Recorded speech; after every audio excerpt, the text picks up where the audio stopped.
প্রতিদিন কি আপনার রিপোর্টসে ট্রাইগ্লিসারাইডের সংখ্যা বাড়ছে? কত খাবার কমাচ্ছেন, ব্যায়াম করছেন, তারপরেও টিজি নিচে নামার নাম নেই? আজ আমি আপনাদের সাথে শেয়ার করব এমন একটি আধুনিক লিপিড লোয়ারিং ওষুধ যা নিয়ে বর্তমানে ডাক্তারদের মধ্যে প্রচুর আলোচনা, আর সেটি হল পেমাফেট 0.1 mg। ভিডিওটি শেষ পর্যন্ত দেখুন, কারণ শেষে বলবো এ ওষুধ কারা খাবেন, কারা একদমই খাবেন না এবং কেন অনেকে এই ওষুধ খেয়েও ফল পান না। পেমাফেট 0.1 mg কি?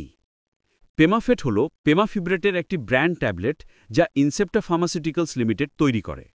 বাংলাদেশে পেমাফেট 0.1 mg ট্যাবলেটের ইউনিট মূল্য প্রায় 10 টাকা। এটি নতুন জেনারেশনের সিলেক্টিভ PPAR1 আলফা মডিউলেটর, যা বিশেষভাবে রক্তে থাকা ট্রাইগ্লিসারাইড কমানোর জন্য ব্যবহৃত হয়। পুরনো ফাইব্রেটের তুলনায় পেমাফেট অনেক বেশি সিলেক্টিভ, এই কারণে পার্শ্ব প্রতিক্রিয়া কম এবং ফলাফল দ্রুত দেখা যায়। কেন ট্রাইগ্লিসারাইড এত বিপজ্জনক? অনেকেই মনে করেন শুধু কোলেস্টেরল বেশি হলেই সমস্যা, কিন্তু সত্য হল উচ্চ ট্রাইগ্লিসারাইড হলে প্যানক্রিয়েটাইটিসের ঝুঁকি বাড়ে, হার্ট অ্যাটাকের সম্ভাবনাও বেড়ে যায়, লিভারে ফ্যাট জমতে শুরু করে। এ কারণে ডাক্তাররা টিজি বেশি হলে খুব গুরুত্ব দিয়ে চিকিৎসা করেন। পেমাফেট কিভাবে কাজ করে?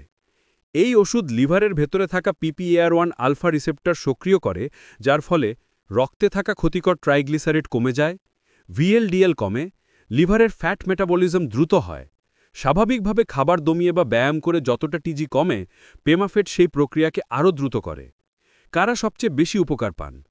ডাক্তারের পরামর্শে যাদের hypertriglyceridaemia, fatty liver, metabolic syndrome, ডায়াবেটিসের সাথে টিজি অনেক বেশি, তারা এই ওষুধ থেকে ভালো ফল পান।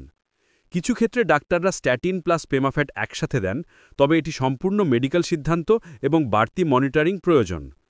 কি ডোজে খেতে হয়? সাধারণভাবে প্রাপ্তবয়স্কদের জন্য পেমাফেট 0.1 mg দিনে 2 বার খাবার নির্দেশনা থাকে।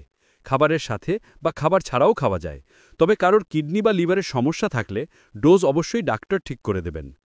পার্শ্ব প্রতিক্রিয়া বা সাইড এফেক্টস। বেশিরভাগ মানুষ এই ওষুধ খুবই ভালোভাবে সহ্য করতে পারে, তবে কিছু হালকা পার্শ্ব প্রতিক্রিয়া দেখা যেতে পারে, যেমন পেট ব্যথা, বমি বমি ভাব, মাথা ঘোরা, ডায়রিয়া।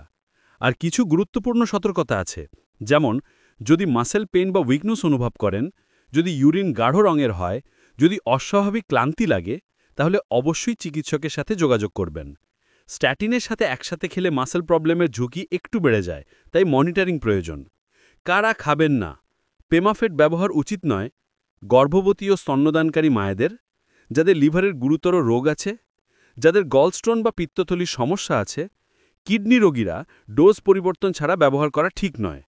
এবং মনে রাখবেন, যে কোনো লিপিড লোয়ারিং ওষুধ শুরু করার আগে একজন রেজিস্টার্ড ডাক্তারের পরামর্শ বাধ্যতামূলক। কেন অনেকে পেমাফেট খেয়েও ফল পান না? বেশ কিছু সাধারণ ভুল: 1.